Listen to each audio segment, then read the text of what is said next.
What is up, everyone? Welcome to episode 2 of Vikings Brawl. My name is Tyler Carmer, and I'm your host. You can find me on Twitter at CarmerSkull, and I'm just here to feed your Vikings addiction that we all need. And with me, I got my co-host here, the two-time Super Bowl champ, Byron Chamberlain, and I got my fellow diehard Vikings fan here, Austin Winders.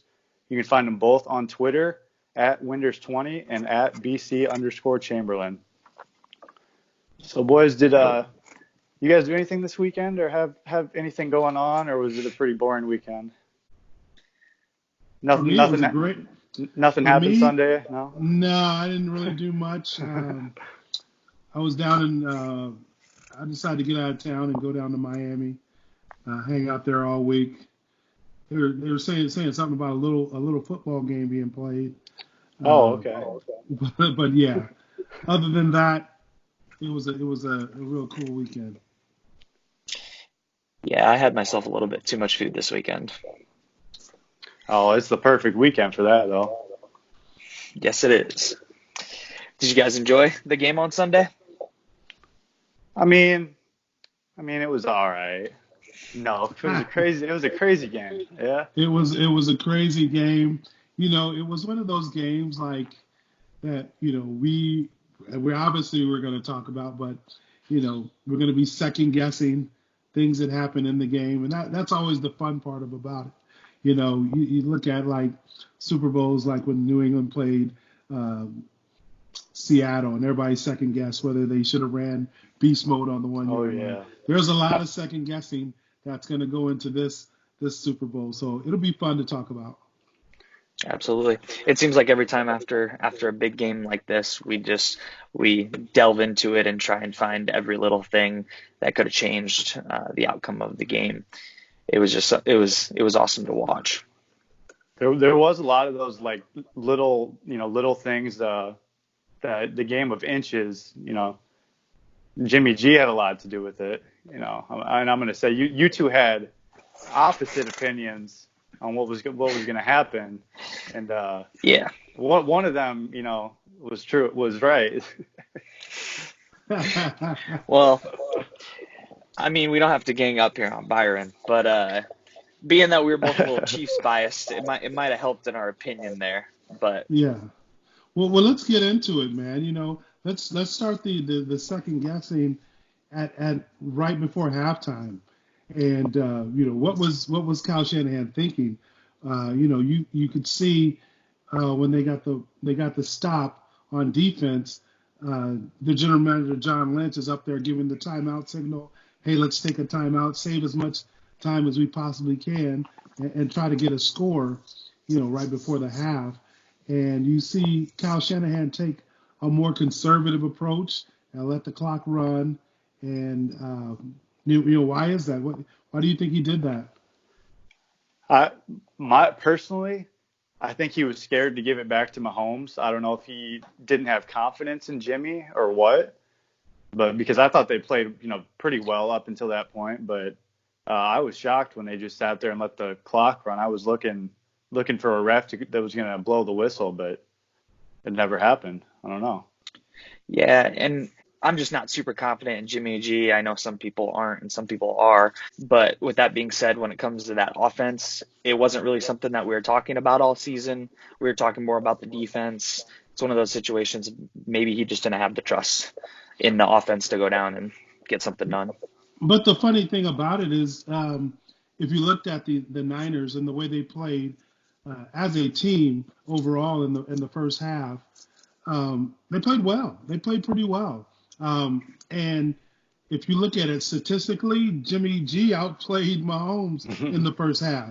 So for all those Absolutely. people who had negative things to say about Jimmy Garoppolo, I mean, he actually played well for the first 3.5 quarters. And so, yeah, they ran the football. They were very creative in running the football, you know, doing some of the things that they've done all year, but also mixing into Deebo Samuels into the running game. He was huge in the first half. And, you know, crossing it up a little bit. They went away from the zone stuff that they did all year and started running more power, more man blocking and power schemes, which kind of kept Kansas City off balance, because you look at the success they had all year with the zone blocking scheme, and then they get into the biggest game of the year and they kind of switch it up on you. You're not prepared, something you didn't prepare for. Now, do you think that they may have done that because of how much they were nervous that Frank Clark and Chris Jones were going to mess up that game plan? Because Chris Jones, man, he's known for that. Yeah, I agree. But it's also the fact that you got to do what you do well, but you got to add a certain another wrinkle to your game. I think about us in Super Bowl 32 when I played for the Broncos. Going into that game plan, one of the things that we did is we actually ran the ball out of slot, and we ran it weak away from the tight end.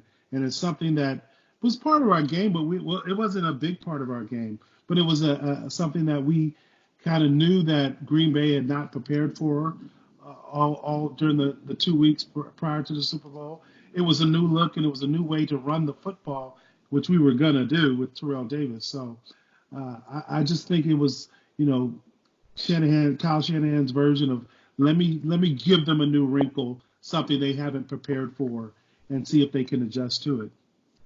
Yeah, and it definitely worked. As you could see in the game, it almost from a Chiefs fan perspective, it was kind of draining the first 3 quarters there. You were just watching it, and you're just kind of sitting there thinking, what's the answer? How do they stop this from continuing going south? And eventually, you could see kind of how I'm assuming, the Chiefs coaching staff did a really good job adjusting to that and going from there. But see, and that's where I have the issue, because I don't think they really adjusted to it.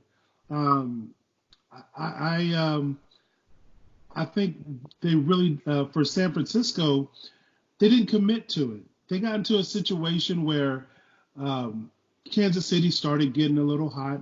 They started making plays midway through the fourth quarter, and I think they kind of panicked. I think Shanahan kind of panicked. He got away from his game plan. He got away from really committing to running to the football, and that's something you have to do if you're playing a high-powered offense like the Kansas City Chiefs. Like I said, I'm going to go back to my experience in the Super Bowl playing a top-notch quarterback, Brett Favre. That was one of our things. Hey, how can we limit his possessions? How can we leave him on the sideline? And that was, for us, it was committing to running Terrell like 30 times that game. And even when, we got the 2-yard runs or 3-yard runs, we're still gonna run it. It's second and long. We're still gonna do what we do, and that's run the football. And I think they got away from that. Do you think Kyle was having flashbacks to a couple years back with Atlanta?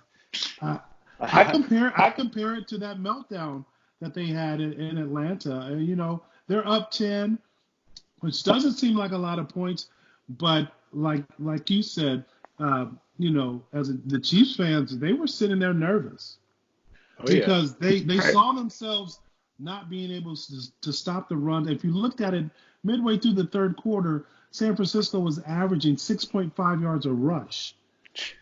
So I mean, right, that's insane. So they're definitely not stopping it. And I believe once you see, Mahomes hits the long pass on 3rd and 15 to Tyreek Hill, 44-yarder. They go down, they score. The thing about it is San Fran is still up. And I think that next drive was telling because they came back, they got the kickoff, they ran the ball on first down, got 5 yards. It's 2nd and 5. The next play, they throw a pass, it gets knocked down. The next play is incomplete, and they didn't burn any clock, and now you're punting the ball back to this offense, and now they're red hot. Your defense has got to go back on the field. They've been playing, and they played a well of a game up until that point, but you can't put them back on the field going 3 and out like that. I just thought, down the stretch, they really relied on Jimmy to throw the balls too much, and they should have stuck to their game plan, ran the football, And the other thing you do is you kill the clock while you're doing that. For the first 3 quarters, it seemed like every other play, Debo was going to break one for 30 or 40. And then right when they seemed like they should have used him, they went away from him. So it was just a confusing fourth quarter to me.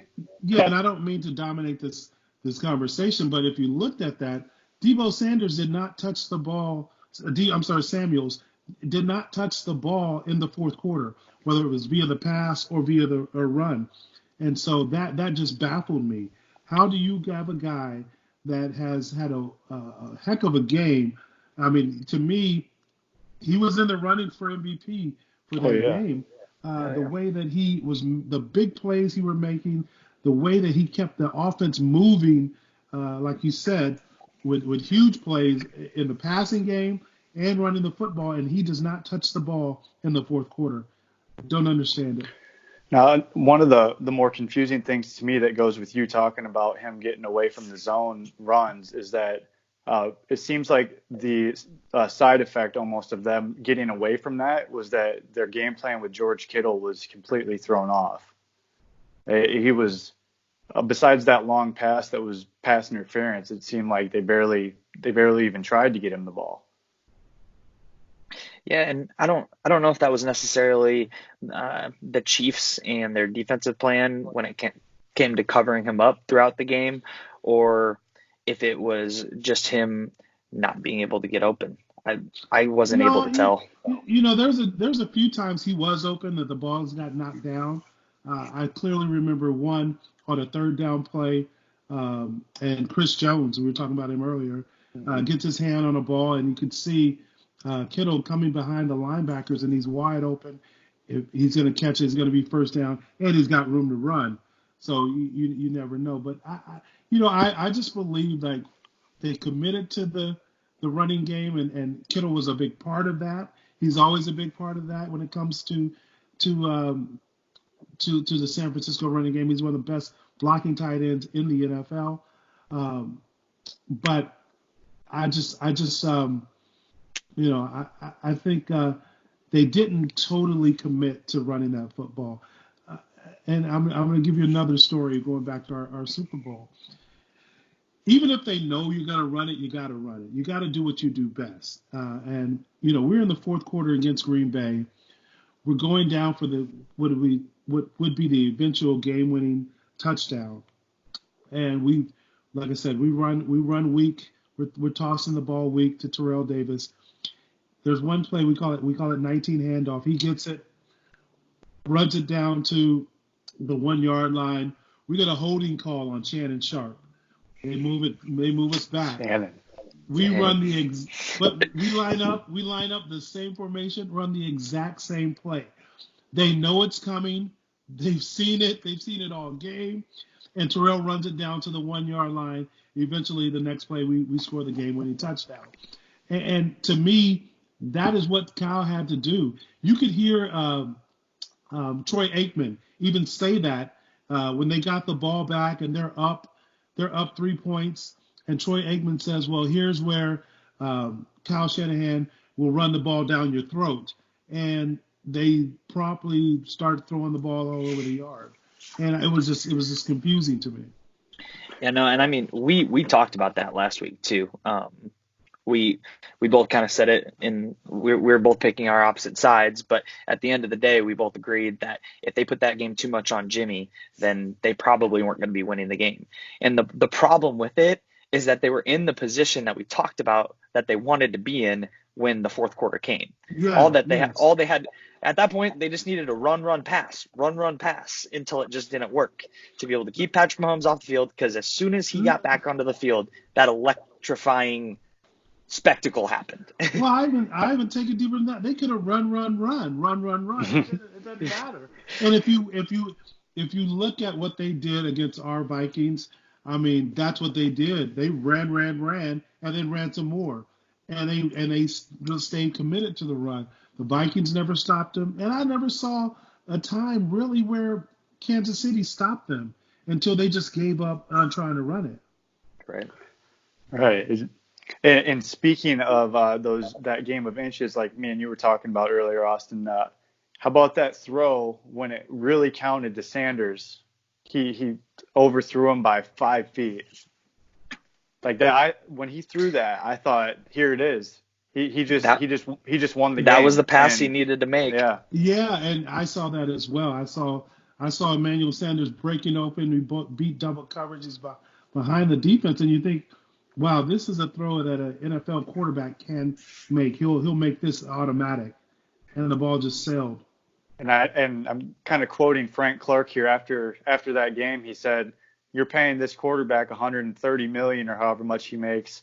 You have to make those throws. He threw for 200 yards, checking the ball down, and you can't do anything but agree."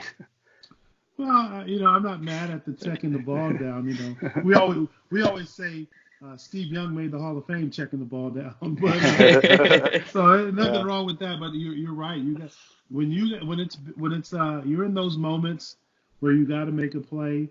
If and your team is dependent on you to make a play, as a leader of that team, you got to make that throw. You got to make that play. But let's talk about this. Let's switch gears and talk about the throws that Patrick Mahomes made. The one on the 3rd and 15 to Tyreek Hill, and then the one was to Sammy Watkins when he beat Richard Sherman. See, personally, I think the throw to Watkins was his best throw. The rainbow right over him was perfect. Like that, the throw on 3rd and 15 was incredible because it was like off his back foot, 60 yards, just dropped it in there. But that pass to Sammy, and then that inside release to get Sherman, yeah, that was beautiful all around.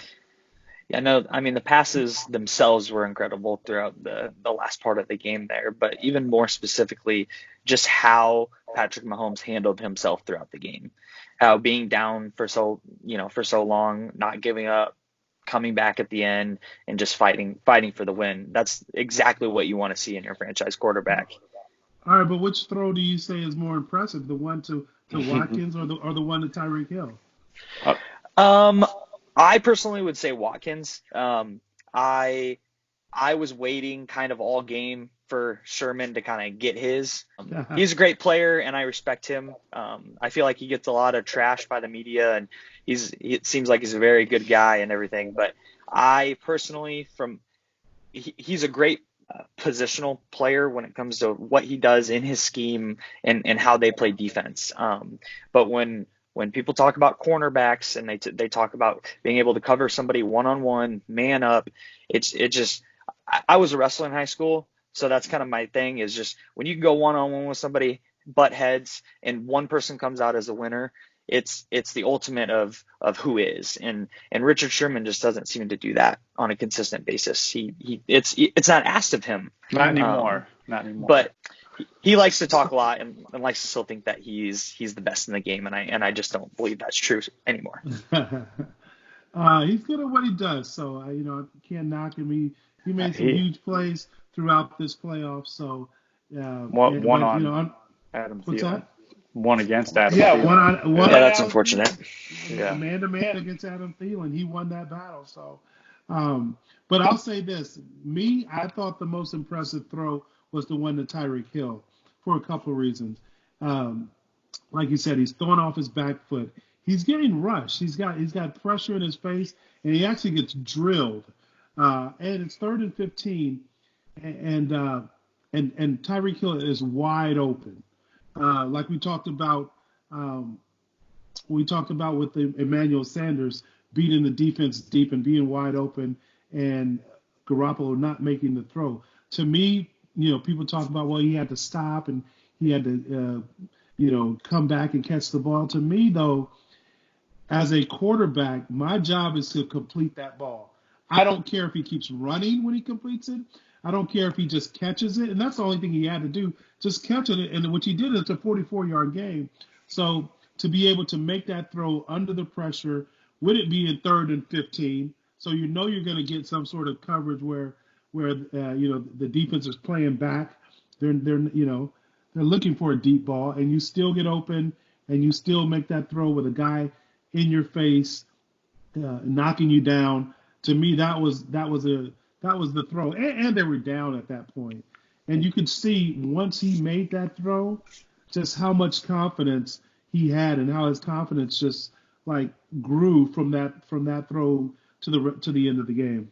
Right. And when he completed that throw later on, that drive to Kelsey, as soon as that happened, I like a switch flipped, and I was like, okay, the Chiefs are winning this. This is just looking at them, you're like, they're winning.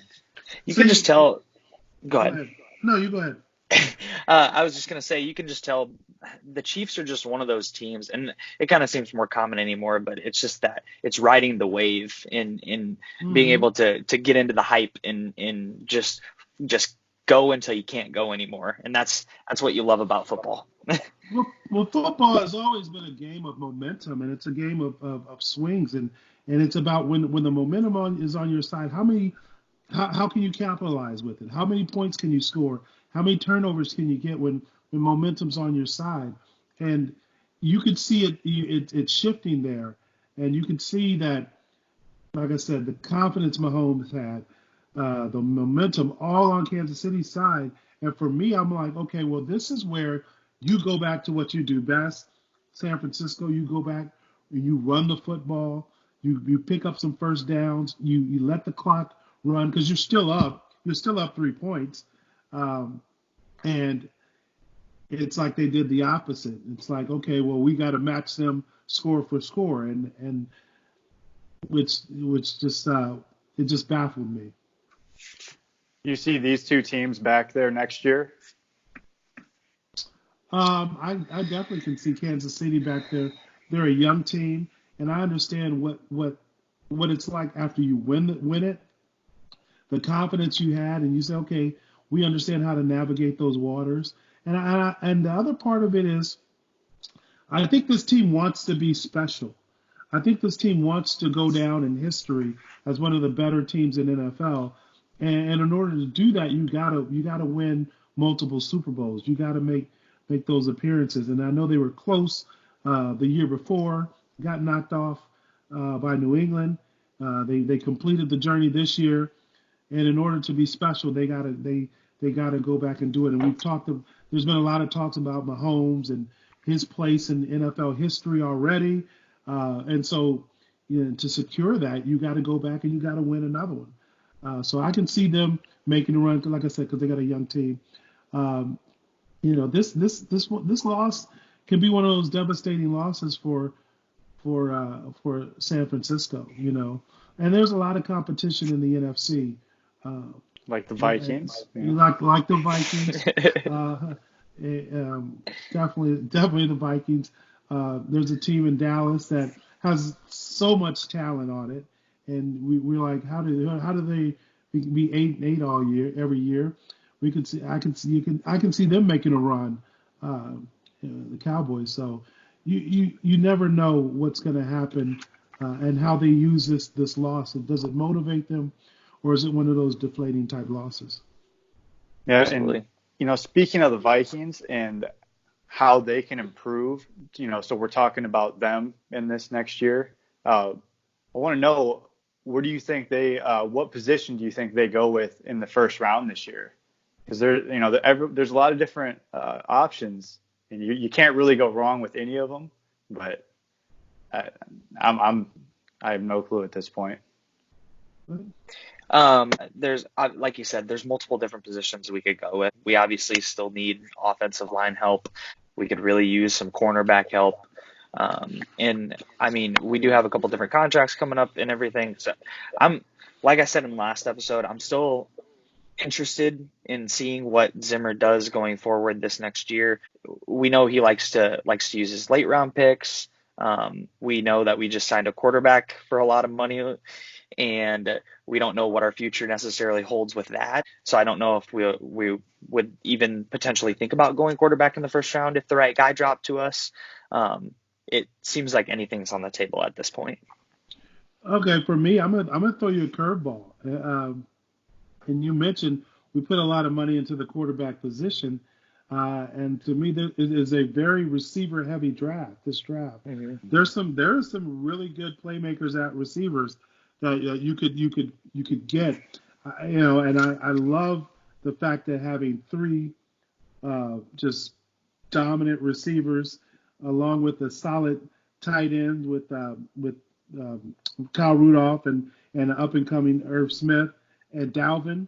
I mean, to me, you add another piece to that offense, give Kirk Cousins another weapon on that offense. I mean, you could see a totally dramatic, a different offense, and that's kind of what Kansas City has. You know, they have so many weapons on offense. It's like, who do you double team? Who do you roll the coverage to? I could see that. You mentioned corner. Definitely need some help in the secondary. So who knows where we go? If it was me as the GM, I probably would go, like I said, with one of the wide receivers, and then I'd use all my other picks on defense on defensive backs and offensive line. And I've seen some rumors that if a higher profile guy like CeeDee Lamb drops, that could be an option because he's rumored to run like a 4.6. And in today's day and age of spread offense is all about speed. That could make him drop. And that, I don't know about you guys, but that'd be a pretty intriguing third option. I don't know also why, but you see the reports that have come out about Judy from Alabama, his stock dropping. You look at that kid on the field, he is a player. He is a great receiver. And so, who knows if he falls down to us, do we take him? The last time that the Vikings drafted a receiver that fell in the draft, it worked out pretty well with a guy named Randy Moss. So, who knows? I can't believe Judy's dropping. He's incredible to watch. Let me tell you who I would pick. Who I would pick at 25. I was looking at the roster and who's coming up, free agency and all that, and basically right now the only two under contract that are starters are Xavier Rhodes and Mike Hughes, and then there's Holton Hill and stuff. But you either got to re-sign Trey Waynes, Mac Alexander, cut Rhodes potentially, try to get some money reallocated. So I would go corner in the first round, and I don't know how much you guys have dove into the draft yet. I know it's only February, but I've looked at a few, and the 5 corners, it depends on how the draft goes, but I got 5 for you. So my favorite, and this, I'm probably a little biased here because of the brotherhood, but Trayvon Diggs, I could see him being the Zimmer guy. He's 6'2", lengthy, physical, he's fast. That sounds like a Zimmer type corner to me. And played defense at Bama. Yeah, he was a highly recruited receiver out of high school, so he went to Bama as a receiver, so he's got the natural hands too. And it'd be nice to have another corner that has hands and doesn't drop the ball. But, another one you guys may have heard this one is C.J. Henderson out of Florida. He's that same 6'1", lengthy build. I think he's going to go before the Vikings pick, though. I think his stock is going to keep rising, and when the combine comes around, it will even more. Then there's guys like A.J. Terrell from Clemson. I don't know a whole lot about him, but just from watching him in the playoffs and stuff, I know he's a good player. Recently, Lance Zierlein mocked Jalen Johnson from Utah to the Vikings in the first. I don't know if either of you guys have watched him much. I haven't got to study him much. I've watched a little bit of him. He would be interesting. But I was looking to see if you're going to ask us a little bit earlier who we would think we would want to take at 25. Trayvon Diggs seems like a very interesting pick right there. And it may not happen that often, but it seems like any more recently that the whole brothers on the same team, it seems to be working out. Well, and how close Stephon and Trayvon are. So I think it would be like incredible motivation for both of them. Diggs was like a father figure to Trayvon, so I think they would just get in there and work. For sure. Iron sharpens iron.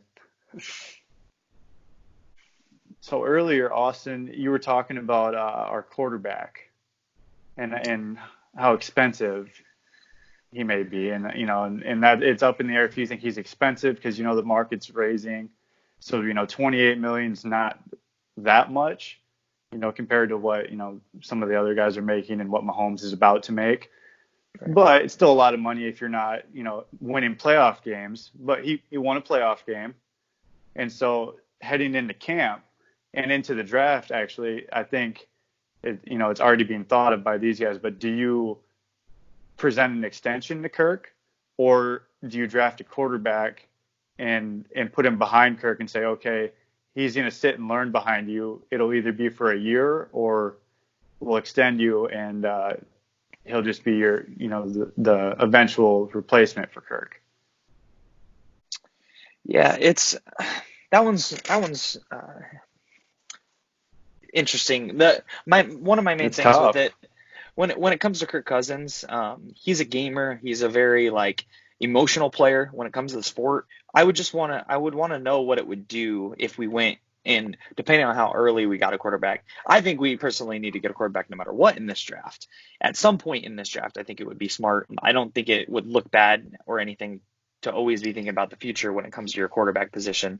But if we were to possibly go quarterback first round, because let's say for some weird reason Tua were to drop to us or something like that, and we were to go Tua, would that affect Kirk Cousins emotionally to the point where he feels like he has to fight for his job in a good way or a bad way?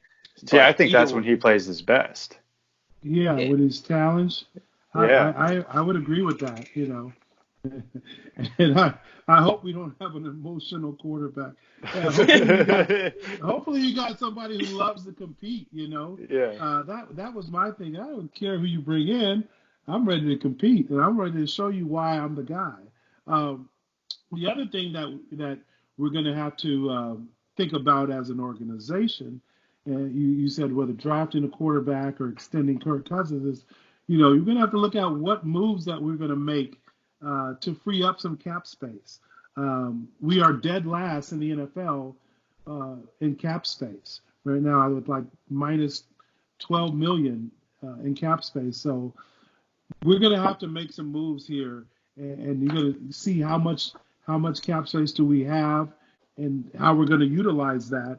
And if we do free up some money, we possibly could sign him to an extension.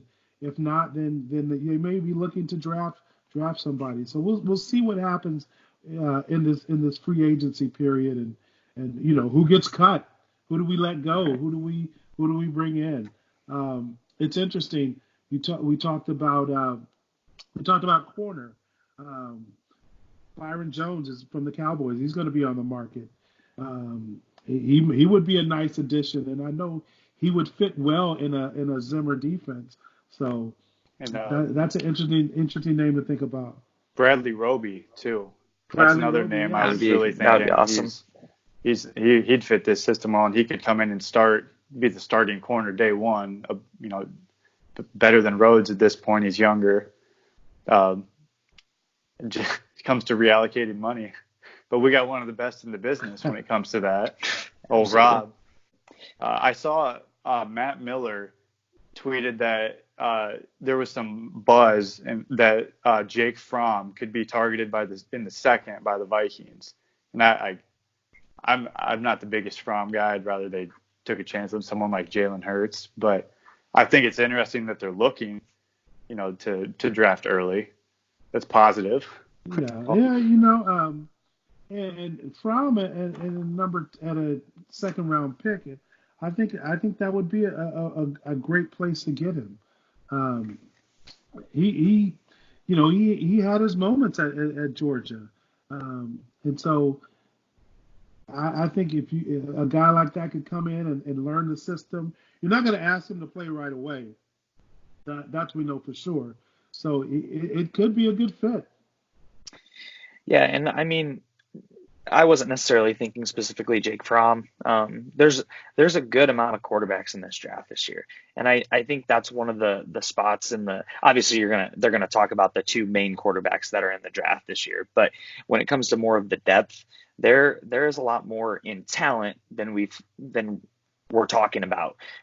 They may not have had the college numbers and stats to back it up over the last few years. They might have some down years, but a couple years ago, I mean, people were talking about Jake Fromm could maybe be a number one pick one day. Same thing with Justin Herbert. I mean, there's a lot of talent at quarterback in this draft. There's the kid from Oregon State as well. I mean, he's got the prototypical size and arm strength. He didn't win as much because he went to Oregon State, but I watched him play out here in the college All-Star game, and the kid looks impressive. Do you think Hurts gets enough hype leading up that he'll go in the first? He'd be a steal in the second, in my opinion. Yeah, to me, he's not a first-round quarterback. Like, I wouldn't spend a first-round pick with him. Now, you're talking the second or third round. Yeah, he would be.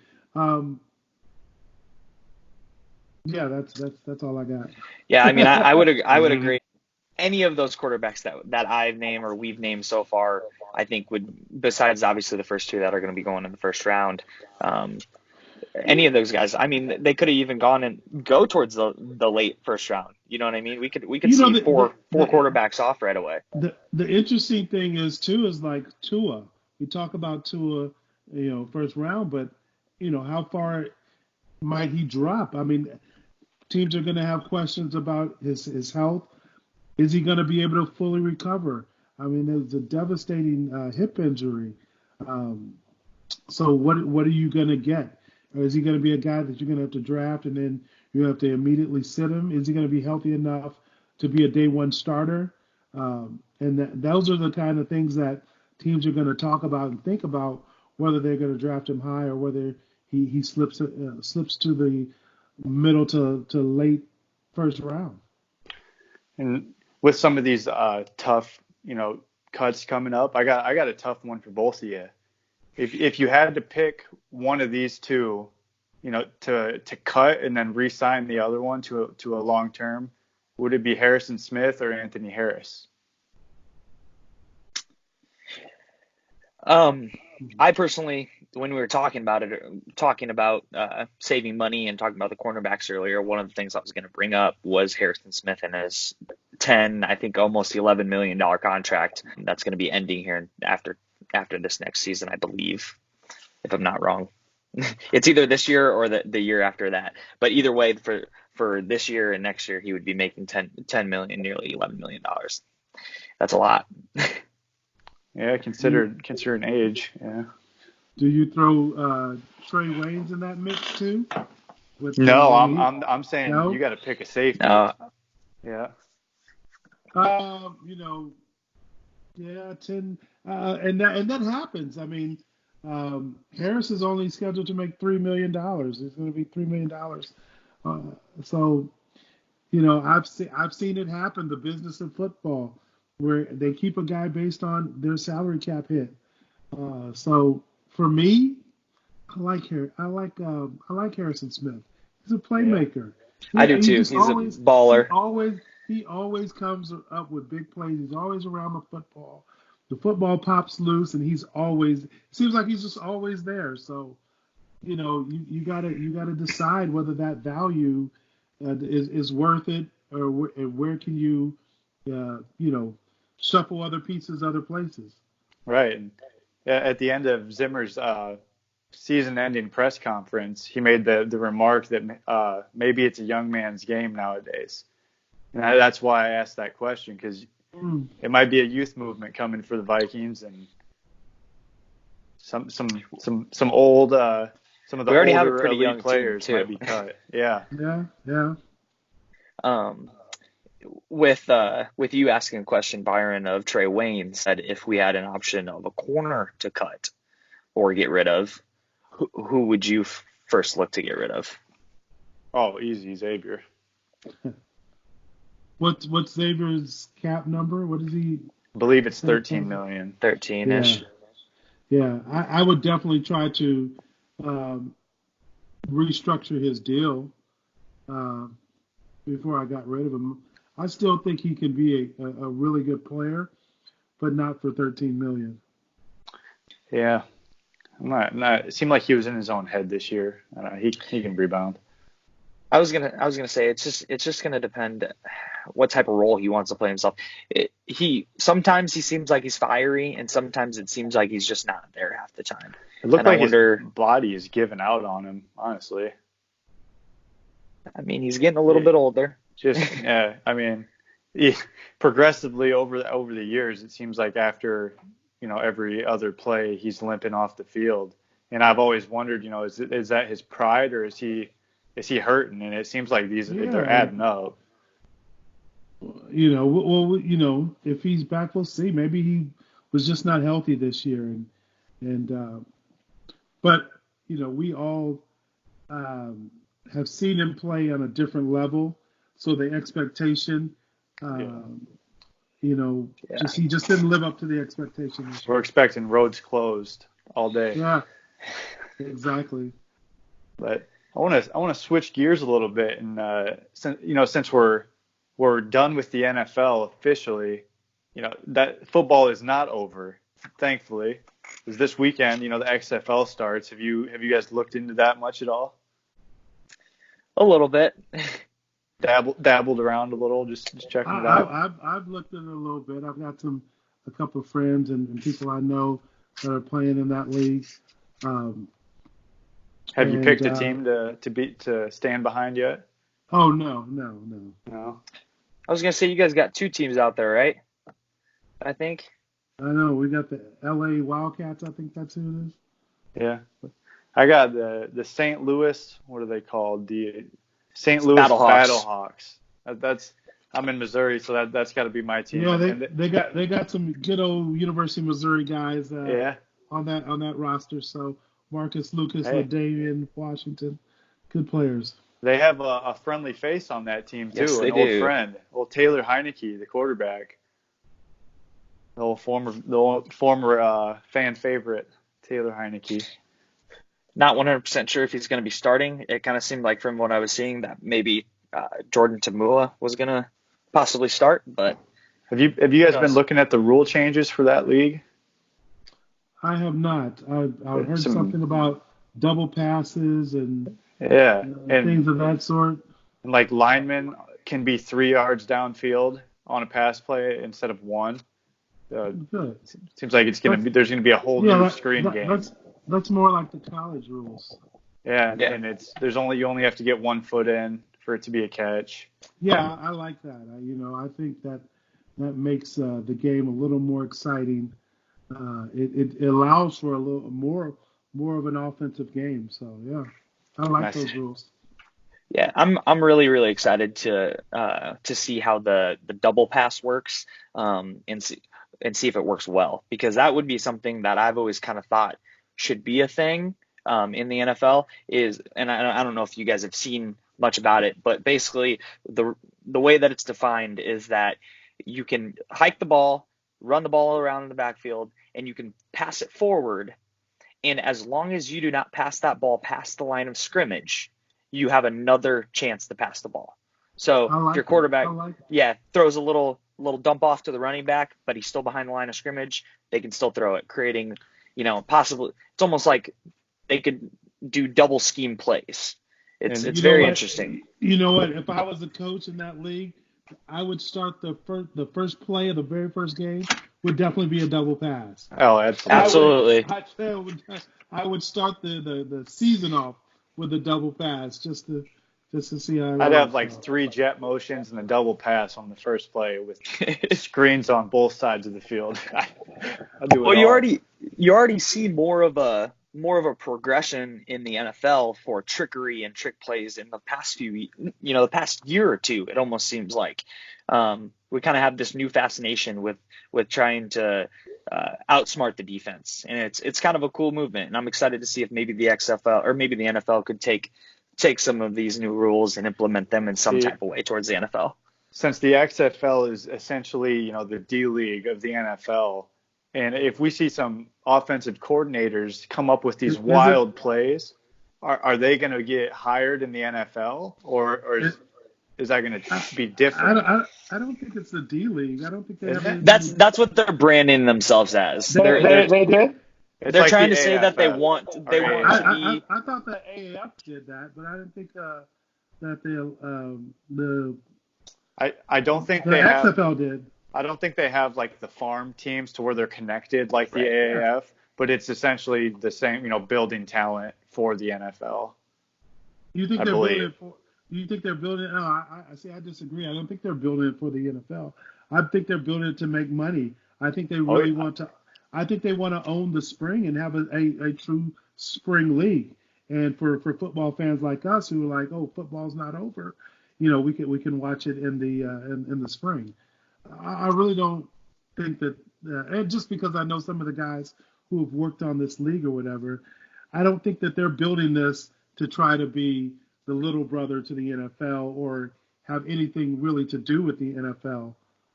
I think, like I said, they want to be a standalone professional league and be just a part of the spring like the NFL is a part of the fall. The only problem that I see with this, and I guess it's not necessarily a problem for us because we get more football, right? But in the grand scheme of things, those players that are going to be in that league are always going to be kind of inferior to the players in the NFL from a standpoint. With that being said, do you think that that'll affect viewership for the XFL in the spring, or Well, do you think people well, will just watch because there's I'm football? gonna go to bat for the XFL. Okay. Okay. So listen. I think that they're trying to take a lesson from history and understanding how the NFL was formed. The NFL, there was a league that popped out of nowhere called the AFL, and they played 6 seasons before merging with the NFL. They had to deal with the inferior talent, and yeah, you're going to get guys who basically the best of the rest that didn't make the NFL, but that's what the AFL did. In 6 years, they wind up signing the top football, top prospect in the country, which was Joe Namath, and now he was playing with the AFL, and they started getting other great players. So it took one to come aboard, and then they got a lot more, and they eventually merged with the NFL. And I think they're kind of taking a lesson for that and understanding that starting off, they're not going to have the premier talent, no. But as they grow their brand, they're treating it like a startup. As they grow their brand, as they grow name recognition and make more money, they'll be able to offer college kids options. And I think that's what it's about. Would you guys consider going to a game near you? Oh yeah, most definitely. I went the first time around. I just think we as a public, all we know and all we've had for the longest is the NFL, and there hasn't been another legitimate option. And if they Right. can do the right, and this is why I think they'll do well this time around, is 20 years ago when they tried to launch, they tried to be this gimmicky. It wasn't even about football. It was about He hate everything me. other than football. WWE football. Yeah. And I think they've learned a lot from those mistakes that they made the first time around. If you look when they first launched, they had got great viewership on television. Their stadiums they had good attendance on their stadiums until people realized like this ain't even a real football. Let's not even so. Right. But with those lessons learned, I think they relaunch and they have a pretty success. Hopefully they're pretty successful and they can build. I agree. Yeah, I think it would be cool, how, like Patrick Mahomes, for example, is the face of the NFL. If there's a face of the XFL, if it were to grow that big to where players are like, I'm the face of this league. I'm good over here. I don't know if that'll happen, but the thing about it is there's a lot of ways to generate money nowadays, not just the way the NFL has done it with massive TV contracts and things of that sort. There's streaming services. There's gambling now, which is legal in all 50 states or whatever. So there's a way that this league now can survive using some of the modernized laws and things of that sort and things that just didn't exist 20 years ago. Like Tom Brady said, who has live sports? There's a no, I'm serious. I'm just saying there's a way. true. There's a way to monetize it using streaming services, and there's just people who want and would pay for original content, which that's what this is. So there's ways that these leagues can exist now that they not necessarily had 5, 10, especially 20 years ago, that they can monetize and sustain themselves. Now, and Yeah, I'm telling you right now, if they had fantasy football for the XFL, I'm downloading it and playing it. Oh, they definitely do. They're definitely going to do that. They're oh definitely yeah. going to have. They're definitely going to have a way that you can gamble live in game, things of that sort with fantasy and all that stuff. So Yeah, no, and it looks like, I mean, it seems like from the past, like you said, just taken from what we've learned, from what we've seen, the AAF tried to come in and not necessarily do exactly the same thing, but an alternative football league to the NFL. And I think one of the main reasons that crashed was because of backing of funding and structure and how quickly that they put it together. It seems like the XFL has much more of a backing and a solidified foundation. yeah, And they have a billionaire behind them with that helps. basically and he's willing to dump in $400 million for the first 4 seasons, which I just have some knowledge about the AAF. A friend of mine helped write the business plan for them, and the thing about them is they only raised 70 to 85 million dollars, and they went through that very fast. There were some horrible business decisions they made. Their television contract that they had with the NFL Network and with Fox weren't real television contracts. They were actually paying to have their product put on television, which is crazy to me. They Wow. had to pay the production costs for all these networks. They overpaid their executives. They overpaid even the announcers and everybody. They really just overpaid for everything. And eventually, when you only have raised 70 to 85 million dollars, you're going to run out of money, and which is what they did. Now,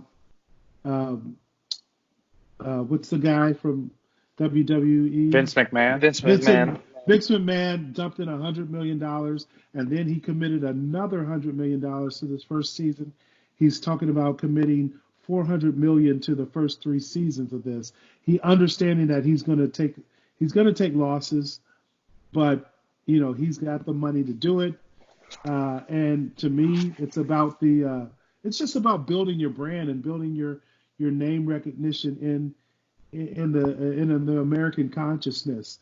And if you can do that for about 3 or 4 years, I think they can really be there and be a part of the spring and grow that spring football. Yeah, and I think that was honestly the most important part for the AAF. Watching that from my perspective and just from being on social media and hearing from people around me, it seemed like people enjoyed it. It seemed like something people wanted to watch and something that people wanted to get into. So it was very unfortunate when we heard that it was going to be closing. And so I think that gives the XFL kind of that boost that you're talking about, to be able to know that as long as they take a couple of losses in the beginning, that if they get past that hump, to be able to have that fan base, then they can make this a real thing. Here on the West Coast, they had the team in San Diego. They were getting 25,000 people in the stands. In San Antonio, which was their biggest market, they were getting 30 to 32,000 people in the stands for their game. To me, as a startup league, that's huge. That is awesome. Huge to get those type of numbers in the stands. That tells me that there is a market for it. As long as you do it the right way, as long as you spend the money the right way, you treat it like a startup, which they did not do. And like I said, Vince McMahon has already committed $400 million to this league. So it looks like they're going to be fully funded, and able to operate for at least 2 to 3 years. And you never know who comes in after that, who sees the vision that they're trying to what they're trying to do. Let me say this one last thing, because we talked earlier about inferior talent. I think they know that, and I think the public already knows that. We already know We're not going to get the Patrick Mahomes in this league. You're not going to get the guys who are the top-notch players. You're not going to get the Joey Bosa's, and you're not going to get those guys to come to your league, and Nick Bosa's and all those type of guys. But what you're going to get is you're going to get the best of the rest. And if you can sell the American people on, it's going to be high quality football. It's going to be better than what you watch on Saturday for college football. It's going to be all these guys that you know that they can play. There's just not spots for them in the NFL. You know what you're getting. So I think if they can sell the American public that because we love football so much, they'll buy it. Right. There's nothing better than wrapping up Super Bowl Sunday with getting ready for football this coming weekend. Absolutely. It's perfect. Yeah. Well, all right, everyone. Thanks for tuning into this episode. We will be back next week talking football, talking draft. Who knows? Maybe we'll have some more stories from Byron in there. We'll see. Thanks, guys. See you next week. Thanks. Skol. Skol.